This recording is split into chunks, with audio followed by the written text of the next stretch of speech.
You know, what it's like when somebody died, you know, it's not something easy to live with. But I would tell you the story of, like, you know, my nephew passed away. And, you know, I was doing my meditation, and all of a sudden, this is something I've been doing for damn near almost a year and a half, 2 years now. It's the same journey I travel, which will be just like the background right here, caves. And I'll go into the cave, and I'll either come out in another world on the other side, or I'm working on outside of the cave. It'll be like this person's face. This will be his eyes. This will be his nose. And I'm a subatomical particle going through these eyes and coming out through up here and going back around, doing all types of weird stuff. When I go in through the eye and go in, it's like I'm in another dimension, another world, maybe a bunch of worlds as I go through as an orb deep down in there. So, you know, it's just similar like that too, just the head. If you could see this as a head, but only front facing, you know, that little whole image right there. So anyways, now I was taken away from what I usually be doing, and I've been doing it for a long time, to be pulled down into this darkness, and I'm being pulled down, where I see my nephew. It's an astral image of him, and he's laying down. He's just laying with his arms crossed across the X there. And so as I see this now, I'm like, oh shit, Saige, you know, so I'm calling out and I'm looking, and as I going down into him, it's like I go right through his eye. I go through one of his eyes, right, like a subatomic particle through the eye. And as soon as I go through, it's like I enter a world of many worlds. It's like I'm going through now different personalities of him. I could see him, but he's not him. It's not him exactly. It's like him in another life. Him as a girl, him as a teenager, him as just mad different reflective images of characters. Like if it's just, I'm going through different frequencies of him coming down, and as I'm going down, you're seeing different hymns. So now as I go through there, it's like now it changes from like different personalities of him to like now just a big collage. I come out in a bubble of just memories, a bunch of memories. You can see everything he did. I'm watching his mother taking him to the doctor. I'm watching him being tucked into his bed, him alone. It's like all of this is now taking place. You're just focusing on one. It's like collage of images that you can see through, but as you focus on one, it becomes more. So now I'm like, wow, this is incredible. So I'm seeing the stories, I see my families, I see everybody. Then all of a sudden now I come out of there and I'm down to another level. So it's like you go from one level down to one more. And when I'm getting there now, I'm seeing it's a creature, but it's like it's a half teddy bear, half wolf, half coyote, half Tasmanian devil creature, and it's snarling at me. It's like it's trying to get at me. It's a little baby. I'm not afraid though or nothing, but I see it and I'm like, oh, this is some type of cub or something. So now I try to go down, and it won't. It seems like it's gonna snap at me, but at the same time I'm looking through his eyes and I can see my little nephews down in there, and it's like once he recognizes me, it fell back a little, enough for me to slide through and go through his eyes. And right there, he was reaching his hand up to me, just like how it is here, just reaching up the hand.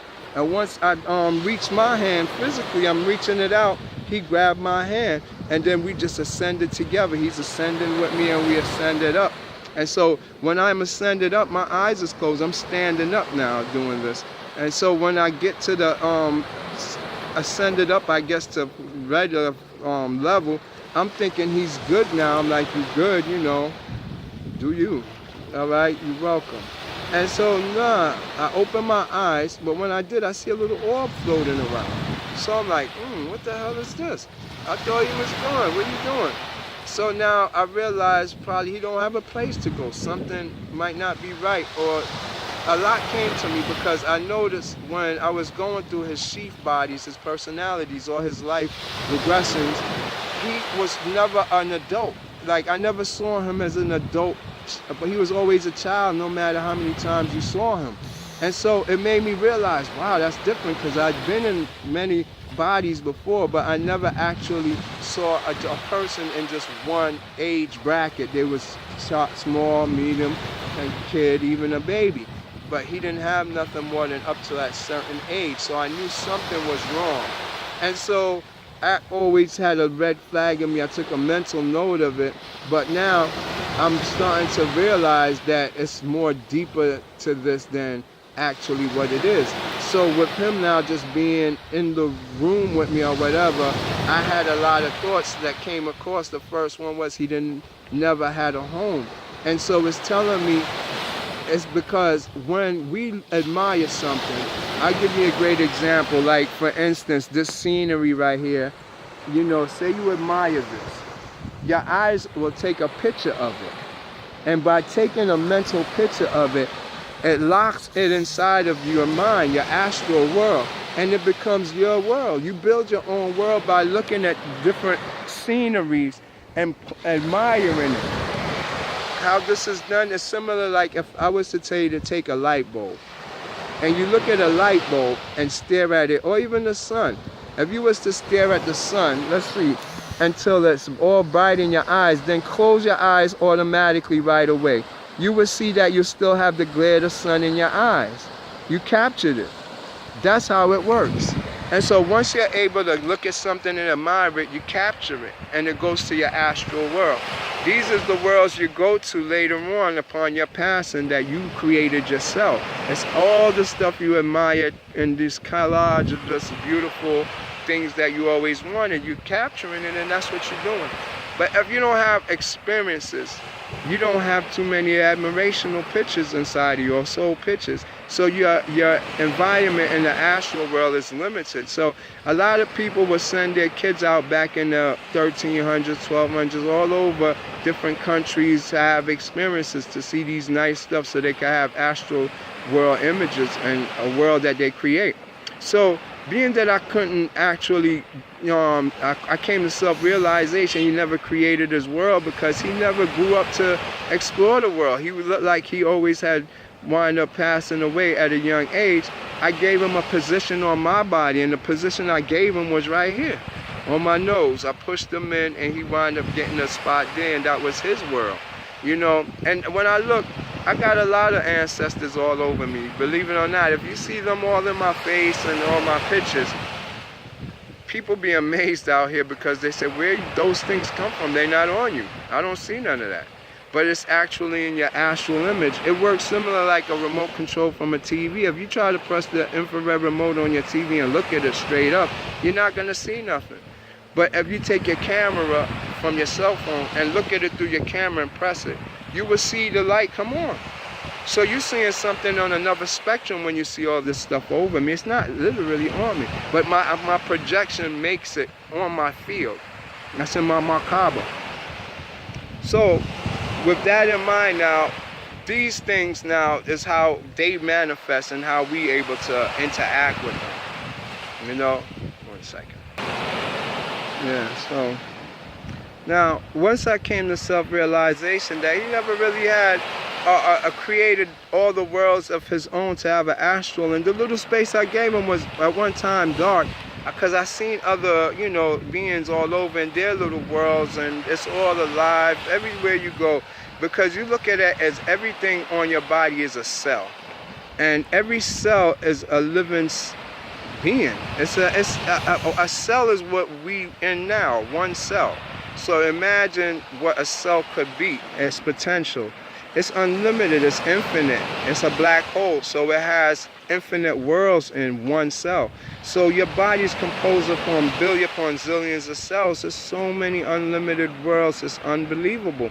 So when I say he occupies a space on my body, that's a cell, and they have the right to it because you tune frequencies and is one with them. So they will occupy a frequency cell upon some part of your body. So upon him occupying the cell, I don't know if it wasn't full energy or anything, it wasn't alive like all the other cells, because I could see my cells and work through them. That's how we all travel. When you think you're in the astral world, you're in your body, you're in your cell. You become one of those cells and you travel throughout those cells. When you're in those cells, they work like quantum physics with the law of entanglement. So my cell is your cell. It's like they tell you in quantum entanglement, when you touch one particle here, on the other side of the universe, it resonates too. Yeah, we're all caught up in that quantum entanglement. So going into our cells, we go into one person's cell, you go into everybody's cell. It's the same thing. That's how our shaman heal people, and they go inside you and take out, you know, egotistical ways or bad traits, habits of smoking, stuff like that. So now, being that it's like, I realized he never created that world. When I did that self-realization, it was like I was looking out my window, and it would be the same as looking out into this. This is my view of when I look out my windows, the sea. So when I did that and I focused in on the sea, it's like it started capturing it. It was an orb now capturing it, running around. Like if this trees and stuff is in the background, he'll come now and he'll make out the shape. He'll make out the shape and capture it, take it from around me and grasp it, and it turned into like a ghost holographic image, and they'll just come and compress and disappear. That's how it works. And then once that happened, now it became, I look and he started having a world. He had the background, the mountains and the sea, and it's like he's going on through it. Now shit was starting to happen, so I'm like, oh, he's good now. So, you know, I break the meditation and I thought everything was done. I still pondered upon why he never became an adult, but I never actually thought of anything. So this is where it's gonna start to get deep now, because everybody has desire bodies. Your desires make up your ego. When you pass away, it's like you have three bodies. You have astral body, an ethereal body, and your physical body. But you need them in reference to each other, but one you don't need, and that's the physical body. Once you get rid of the physical body, you lose all desires for the physical traits, such as scratching, itching, eating, having to want sex and everything. But there's people whose ego override those desires, and they wind up becoming now creatures, compulsive people, that even though they don't have a physical body, because what happened when you die, you have an astral body and an ethereal body. They come together now and form that new body. And with it, those biological desires you had or traits go with it too. Now you only know what you know about your astral and ethereal self. You're not going to have a desire biologically or, you know, externally.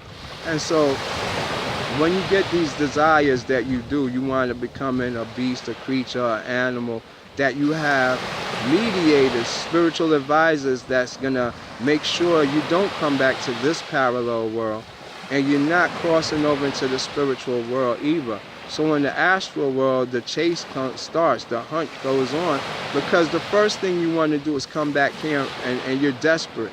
So you're going to try to seek by all means to come back through the parallel, through somebody, hitting them through their subconscious, their dream, anything to get back into this world. And now if you don't realize it, you're a demon, your eyes change, you got a more sinister look to you, and you're desperate. And so they have beings that is prepared to take you, and what they do, not just snap you in half or break you or anything of that sort. It's like they extract you from your sheath body. It's like you have two bodies, and like a cocoon or snake, when you pull off this one, you come right out, and your real body come out, and also that desire you is gone. But until somebody actually pull you out of that sheath body, you running around looking all desperate. I can't even make the eyes look of desperate. It's like a sinister but desperate look. And you got a poor me look too, that when somebody come and try to help you. I'll give you my experience. The first time I experienced it was the next day when I went to check up on my nephew to see how he was doing in the astral, and the actual elements of the air elements, you know, we more stick figure. There's a dimension where we stick figure, and I could see him getting stomped out. So I'm like, what the fuck? So I run, and you know, from dealing with higher beings, I learned how to separate it. It's like you could go and see the scene and everything is here. So if you wanted to separate me from the scene, or separate us from each other, you would take this line and push it, and it would make everything go one way. It changed the whole scene. In the astral world, it does everything. So once you do that, it's like they separate and a whole new world open. So I wind up taking them out of that body when I did that. When this separate, it opens up and you come out the middle. And so that's why I'm talking about the opening in the snake. So when this happens now and you come out, I'm thinking, you know,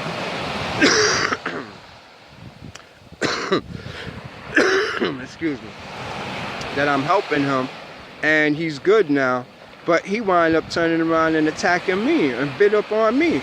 And I'm like, what the fuck? And I called out for help. I wound up calling on Michael, Sariel, Gabriel, the angels, and I wound up getting help from Gabriel. Surprised to see Gabriel was about my complexion, young with an afro. That was his avatar. Everybody have an avatar. And he was trying to explain to me something, but I couldn't quite get it. But upon me trying to understand, he demonstrated and he just grabbed him and he took him and it's like he grabbed him by the back of the head to give him a kiss or suckle his whole face, and he just laid him down. And when he laid him down, it's like he came out his body and another him came up. And when he came up, the whole scene changed and he was like, thank you. And so it was like Gabriel gave me the understanding of how to do it. It's not that easy. It's not that easy. I'm going to tell you more because now I'm pondering on what the fuck am I doing? What the hell is this? This is crazy.